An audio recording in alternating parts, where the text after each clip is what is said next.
எனதன்பு கன்னிராசிக்கார நேயர்களுக்கு எனது இனிய வணக்கங்க. நம்ம இன்னைக்கு இந்த வீடியோ பதிவுக்குள்ள முழுமையா போறதுக்கு முன்னாடி முருகரை மனதார வணங்கிட்டு இந்த வீடியோ பதிவுக்குள்ள போயிடலாங்க. ஓ முருகா போற்றி, ஓ முருகா போற்றி, ஓ முருகா போற்றி, எனக்காக்கும் முருகனே போற்றி. நல்லதே நடக்கும், நல்லது மட்டும்தான் நடக்கும்.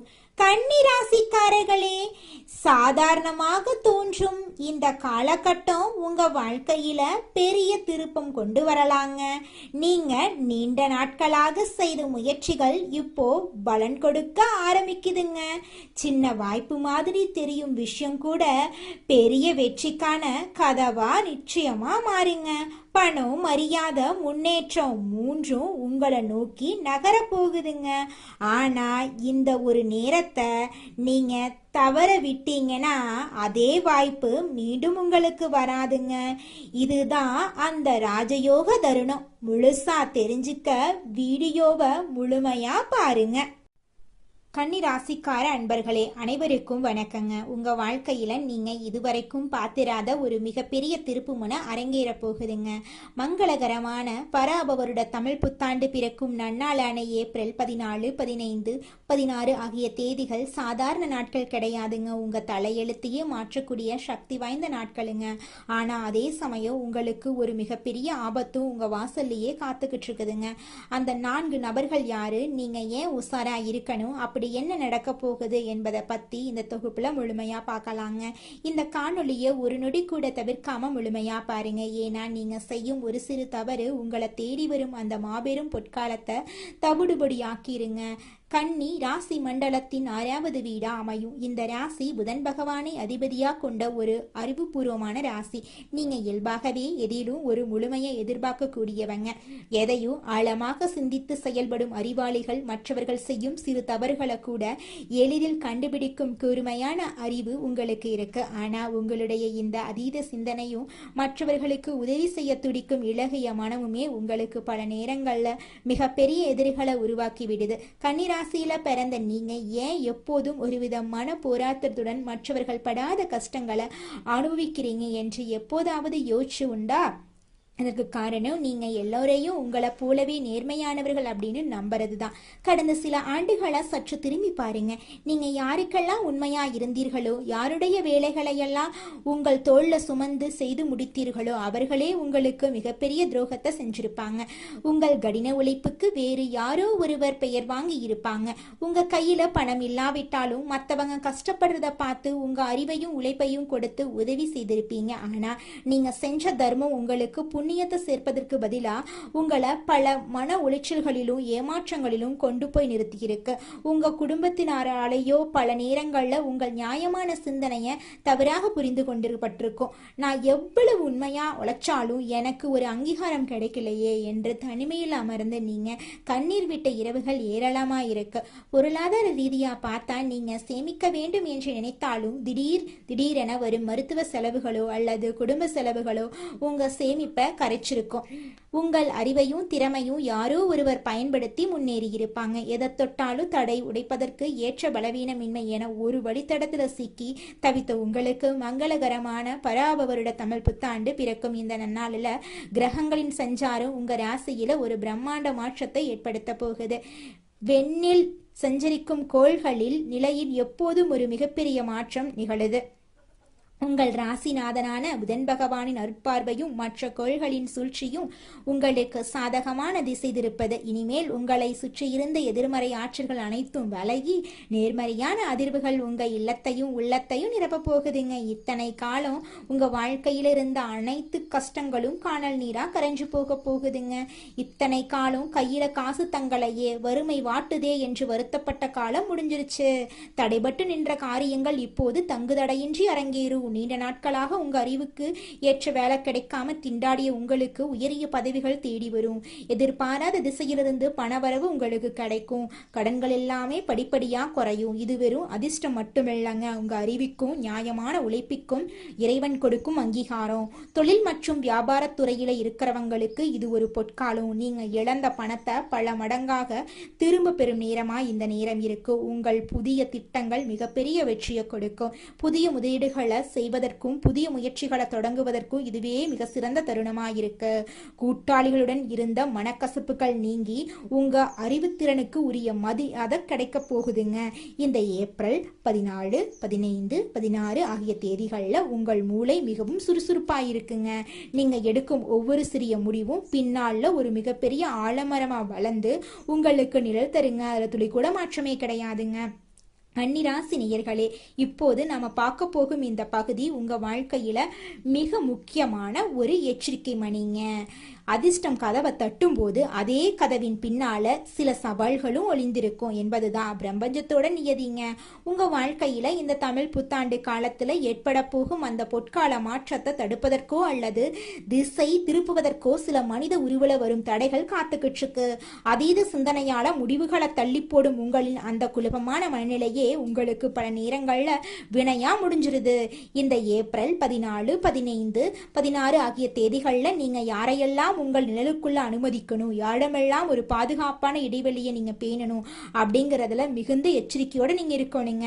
இந்த 3 நாட்களிலும் உங்கள் வாழ்க்கையில 4 வகையான மனிதர்கள் குறுக்கிடுவாங்க. முதலாவதாக உங்கள் உழைப்பையும் அறிவையும் திருடிடும் நயவஞ்சகர்கள்.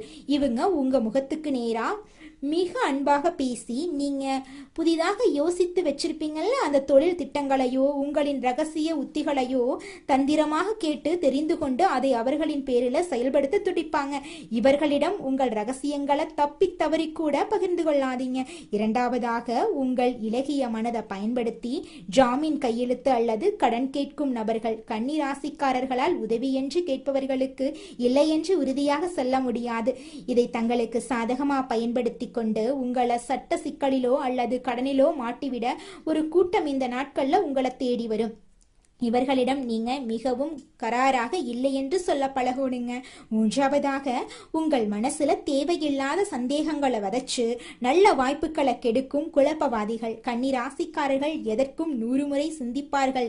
இந்த பலவீனத்தை பயன்படுத்தி உங்களை தேடி வரும் ஒரு நல்ல வேலையை பற்றியோ அல்லது நல்ல உறவை பற்றியோ பொய்யான குறைகளை கூறி உங்க மனசை குழப்பி அந்த வாய்ப்பை நீங்க இழக்கும்படி செய்வாங்க. நான்காவதாக போலி ஆவணங்கள் அல்லது குறுக்கு வழிகளை காட்டி உங்களை சிக்கல்ல மாட்டிவிட துடிக்கும் சதிகாரர்கள். குறுகிய காலத்துல பணக்காரன் ஆகலாம் என்று ஆசை காட்டி உங்களை தவறான முதலீடுகள்ல தள்ளி விடுவாங்க. இந்த 4 வகை மனிதர்களிடமும் நீங்க மிகவும் எச்சரிக்கையா இருக்கணுங்க. இந்த 4 வகை மனிதர்களை நீங்க எப்படி கையாளணும் என்பதற்கு ஒரு சிறந்த உதாரணத்தை நான் சொல்ல போறேங்க. ஒரு ஊர்ல கபிலன் என்ற இளைஞன் இருந்தா. அவன் கன்னிராசியில பிறந்தவன். சிறந்த அறிவாளி, சிறந்த கடின உழைப்பாளி. ஆனா அதீத சிந்தனையால அடிக்கடி குழப்பம் அடைவான். அவன் பலருக்கு உதவி செய்து ஏமாந்தவன். ஒரு நாள் ஒரு முதியவர் அவங்கிட்ட வந்து ஏப்ரல் 14, 15, 16 ஆகிய 3 தேதிகளும் உன் தலையெழுத்த மாற்றும் நாட்கள்.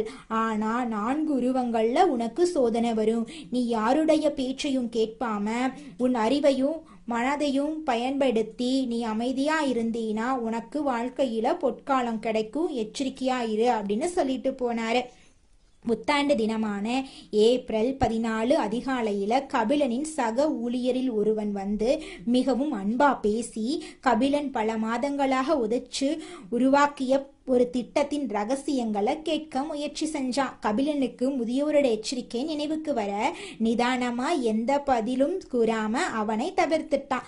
ஏப்ரல் 15ஆம் தேதி கபிலனின் தூரத்து உறவினர் ஒருவர் வந்து போலியா அழுது ஒரு வெற்று பத்திரத்துல கையெழுத்து கேட்டாரு.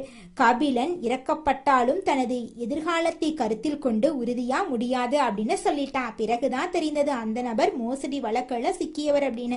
ஏப்ரல் 16ஆம் தேதி கபிலனுக்கு ஒரு பெரிய பன்னாட்டு நிறுவனத்திலிருந்து வேலை வாய்ப்பு வந்துச்சு. ஆனா அவனது நண்பன் ஒருவன் வந்து அந்த நிறுவனம் சரியில்லை அப்படின்னு சொன்னதால உன் வாழ்க்கை வீணாகிரும் அப்படின்னு சொன்னான். தேவையில்லாத சந்தேகங்களை விதைத்தான். இது 3வது சோதனை அப்படின்னு உணர்ந்த கபிலன் அந்த குழப்பவாதியின் பேச்சை நம்பாம தன் அறிவை மட்டுமே நம்பி அந்த வேலையை ஏத்துக்கிட்டான். யார் பேச்சையும் கேட்டு குழப்பமடையாம மௌனமா இருந்தான். அந்த 3 நாட்களும் அவன் காட்டிய நிதானமும் விழிப்புணர்வும் அவனை காப்பாத்துச்சு. ஏப்ரல் ஏப்ரல் 17ஆம் தேதி கபிலன் அந்த பெரிய நிறுவனத்தில் ஒரு உயரிய பதவியில அமர்ந்தான். அவனது அறிவுத்திறனுக்கு மாபெரும் அங்கீகாரம் கிடைச்சிருச்சு. கபிலன் மட்டும் அந்த 3 நாட்கள்ல குழப்பம் அடைந்தோ அல்லது மற்றவங்களை நம்பியோ இருந்தா அந்த மாபெரும் வாய்ப்பை அவன் நிரந்தரமா இழந்திருப்பான். கன்னிராசிக்கார அன்பர்களே, கபிலனை போலவே நீங்களும் எச்சரிக்கையா இருக்கணும். உங்க வாழ்க்கையில வீச போகும் இந்த அதிர்ஷ்ட காற்றை அப்படியே தக்க வைத்துக் கொள்ளணுங்க.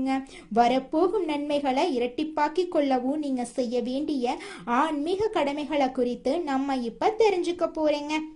ஏப்ரல் 14, 15, 16 ஆகிய தேதிகளில் நீங்கள் மேற்கொள்ள வேண்டிய சில எளிய அதே சமயம் மிக வலுவான பரிகாரங்களை பற்றி தெரிஞ்சுக்கலாங்க.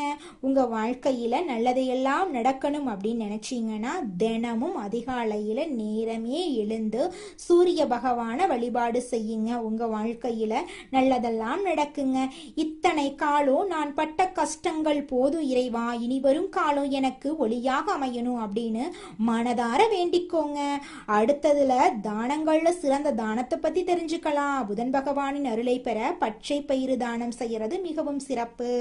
ஏழை எளியவர்களுக்கு அல்லது ஆதரவற்றவர்களுக்கு பச்சை பயிரால செய்யப்பட்ட உணவுகளை தானமா அழியுங்க. மேலும் வாயில்லா ஜீவன்களுக்கு, குறிப்பா பசுக்களுக்கு அகத்திக்கீரை பச்சை பொருட்களை வணங்குறது உங்கள் ஜாதகத்துல இருக்கக்கூடிய தடைகளையும் தோஷங்களையும் வேரோடு அழிக்கும் ஆற்றல் கொண்டதுங்க. உங்கள் அறிவாற்றல் மென்மேலும் பெருக இது உதவுங்க. இந்த 3 நாட்களும் நீங்க பச்சை நிற ஆடைகளை அணிகிறது அல்லது ஒரு சிறிய பச்சை நிற கைக்குட்டையை உங்களிடம் வைத்துக் கொள்றது உங்களுக்கு ஒரு கூடுதல் பலத்தை தருங்க. இது உங்களை சுத்தி ஒரு தெய்வீக பாதுகாப்பு கவசத்தை உருவாக்கி மற்றவர்களோட தீய பார்வையிலிருந்தும் சூழ்ச்சியிலிருந்தும் உங்களை நிச்சயமா பாதுகாத்துங்க. இந்த நாட்கள்ல நீங்க எடுக்கக்கூடிய ஒவ்வொரு முடிவும் உங்கள் எதிர்காலத்தை நிர்ணயிக்கும் என்பதால எந்த ஒரு காரியத்தையும் அதீதமா சிந்திச்சு குழப்பிக்கொள்ளாதீங்க. மற்றவங்க சொல்றதை கேட்டு முடிவுகள் எடுக்க வேண்டாம். யோசிச்சு நிதானமா எந்த முடிவா இருந்தாலும் எடுங்க. நிச்சயமா உங்க வாழ்க்கையில நல்லது தாங்க நடக்கும். எச்சரிக்கையா இருங்க. புத்தாண்டு ஒரு மாபெரும் பொற்காலமா மாறுங்க என்பதுல எல்லளவும் சந்தேகம் இல்ல. இந்த தகவல் உங்களுக்கு பயனுள்ளதா இருந்தா உங்கள் விருப்பத்தை தெரிவியுங்க. உங்க ராசி என்ன அப்படிங்கறத கீழே உள்ள கருத்துக்கள்ல சொல்லுங்க. இது போன்ற ஆன்மீக தகவலுக்கு நம்மளது சேனலை சப்ஸ்கிரைப் பண்ணிக்கோங்க. நல்லதே நடக்கும். நல்லது மட்டும்தாங்க நடக்கும். எண்ணம் போலதாங்க வாழ்க்கையும். அதனால எண்ணங்களை நேர்மறையா எண்ணுங்க. நிச்சயமா உங்கள் வாழ்க்கை நல்ல விதமா அமையுங்க. என்னால இந்த செயலை செய்ய முடியாது, இந்த தொழிலை தொடங்க முடியாது, இவங்க கிட்ட போய் பேச முடியாது, என் வாழ்க்கையில நல்லது நடக்காது, இந்த மாதிரி எதிர்மறை எண்ணங்களை தவறியும் நினைத்து விடாதீங்க. மாறாக என்னால இந்த செயலை செய்ய முடியும், என்னால இந்த தொழிலை தொடங்க முடியும், என் வாழ்க்கையில நல்லது நடக்கும், என் தொழில லாபம் கிடைக்கும், இந்த மாதிரி நேர்மறையான எண்ணங்களை எண்ணுங்க. நிச்சயமா உங்க வாழ்க்கையில நீங்க நினைக்கக்கூடிய எண்ணங்கள் தாங்க நடக்கும். அதனால நீங்க நினைக்கக்கூடிய எண்ணங்களை நேர்மறையான எண்ணங்களா எண்ணுங்க. உங்களுடைய எண்ணங்கள் நிச்சயமா நடந்தே தீருங்க. நல்லதே நடக்கும். நல்லது மட்டும்தாங்க நடக்கும்.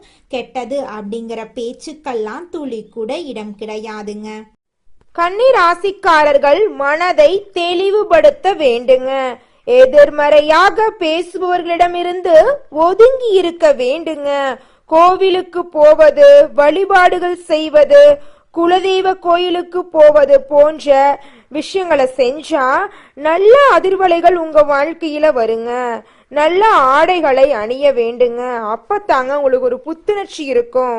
அடுத்ததாக நம்முடைய கன்னி ராசியில் இருக்கக்கூடிய ஒவ்வொரு நட்சத்திரக்காரர்களுக்கும் இந்த மாதம் எப்படி அமைஞ்சிருக்குன்னு பார்க்கலாங்க. நம்மளோட கன்னி ராசியில் இருக்கக்கூடிய முதல் நட்சத்திரம் உத்திரம், 2, 3, 4ஆம் பாதம். உங்களுக்கு இந்த மாதம் எப்படி அமைஞ்சிருக்குன்னு பார்க்கலாங்க. இந்த மாதம் குடும்பத்தில் இதமான சூழ்நிலை காணப்படும். கணவன் மனைவிக்கு இடையே நெருக்கம் கூடும். பிள்ளைகளின் நலல அக்கறை காட்டுவீங்க. குடும்பத்தாருடன் விருந்து நிகழ்ச்சியில கலந்து கொள்ள சூழ்நிலைகள் ஏற்படலாம். உறவினர்கள் மத்தியில மதிப்பும் மரியாதையும் கூடும். புது முயற்சிகளில் ஈடுபடுவது வெற்றியை தரும். சக மாணவர்களிடம் பொறுமையுடன் நடந்து கொள்றது உங்க வாழ்க்கைக்கு ரொம்பவும் அவசியம். உங்களோட வாழ்க்கையில நல்லது தாங்க நடக்கும். கெட்டதுங்கிற பேச்சுக்கு துளி கூட இடம் கிடையாதுங்க. படிச்சு முடிச்சுட்டு வேலை தேடிட்டு இருக்க இளைஞர்களுக்கு படிப்புக்கும் தகுதிக்கும் ஏற்றார் போல நல்ல சம்பளத்தோட நல்ல வேலை கிடைக்க போகுது. அடுத்ததாக நம்மளோட கன்னி ராசியில் இருக்கக்கூடிய நட்சத்திரம் அஸ்தம். உங்களுக்கு இந்த மாதம் எப்படி அமைஞ்சிருக்குன்னு பார்க்கலாங்க. இந்த மாதம் முன்கோபத்தை குறைத்து நிதானத்தை கடைபிடித்து வருவது உங்கள் வாழ்க்கைக்கு நல்லது. பணவரத்து திருப்தி தரும். மாணவர்கள் மிகவும் கவனத்தோட பாடங்களை படிக்கிறது கூடுதல் மதிப்பெண் பெற உதவும். எதையும் சமாளிக்கும் திறமை ஏற்படும். உழைத்து பயனடைய முயற்சி செய்யுங்க. கணவன் மனைவி இடையே அந்யூன்யம் அதிகரிக்கும். நண்பர்களிடம் அதிகம் உதவியை எதிர்பார்க்காம இருந்துறது உங்க வாழ்க்கைக்கு ரொம்பவும் நல்லதுங்க. குடும்பத்துல சுபகாரியங்கள் நடக்க போகுது. குழந்தைகள் மூலமா உங்களுக்கு பேரும் புகழும் அதிகரிக்க போகுது. திருமண வயதில் இருப்பவர்களுக்கு திருமண தடை நீங்கி உங்களுக்கு பிடித்த சரியான வாழ்க்கை துணையோடு திருமணம் நடக்க போகுது. மழலை செல்லம் இல்லாதவர்களுக்கு மழலை செல்லம் குழந்தை கிடைக்க போகிறதுங்க. அடுத்ததாக நம்முடைய கன்னி ராசியில் இருக்கக்கூடிய நட்சத்திரம் சித்திரை 1, 2 பாதங்கள். உங்களுக்கு இந்த மாதம் எப்படி அமைஞ்சிருக்கு அப்படின்னு பார்க்கலாங்க. இந்த மாதம் மனக்குழப்பம் தீரும். எதிலும் பயம் உண்டாகும். எடுத்த காரியத்தை செய்து முடிப்பதில் தடை தாமதம் ஏற்படும். அதை கண்டு நீங்கள் அச்சப்படக்கூடாது. சங்கடமான சூழ்நிலையை சந்திக்க வேண்டியிருக்கும். ஜீரண கோளாறு போன்ற ஏதாவது ஆரோக்கிய குறைவு ஏற்படலாம். செலவுகள் அதிகரிக்கும். வழக்கமான பணிகளில் ஈடுபட்டு செலவு செய்வதை குறைப்பது நல்லது. பெரியோர்களுக்கு உங்களால் முடிந்த உதவிகளை செஞ்சுக்கிட்டு வாங்க. உங்க வாழ்க்கையில மேலும் நல்லதெல்லாம் நடக்க நீங்க செய்யக்கூடிய பரிகாரம் என்னன்னு பார்த்தீங்கன்னா, உங்க வீட்டுக்கு பக்கத்துல இருக்கக்கூடிய கண்ணு தெரியாத குழந்தைங்களுக்கு உங்களால முடிஞ்ச உதவிகளை செஞ்சுக்கிட்டு வாங்க. உதவி செய்யணும் அப்படிங்கிறதுக்காக நீங்க லட்சக்கணக்கில் செலவு பண்ணணும் அப்படிங்கிற அவசியம் கிடையாது. உங்களால முடிஞ்ச அளவுக்கு ஒரு பேனா வாங்கித்தாங்க, ஒரு பென்சில் வாங்கித்தாங்க. இந்த உதவியை செய்யறதன் மூலமா உங்க வாழ்க்கையில நீங்க செஞ்ச பாவங்கள் எல்லாம் குறைய போகுது. உங்களுடைய வாழ்க்கையே சொர்க்க வாழ்க்கையா மாறிடுங்க. நல்லதே நடக்கும். நல்லது மட்டும்தான் நடக்கும். நன்றி, வணக்கம்.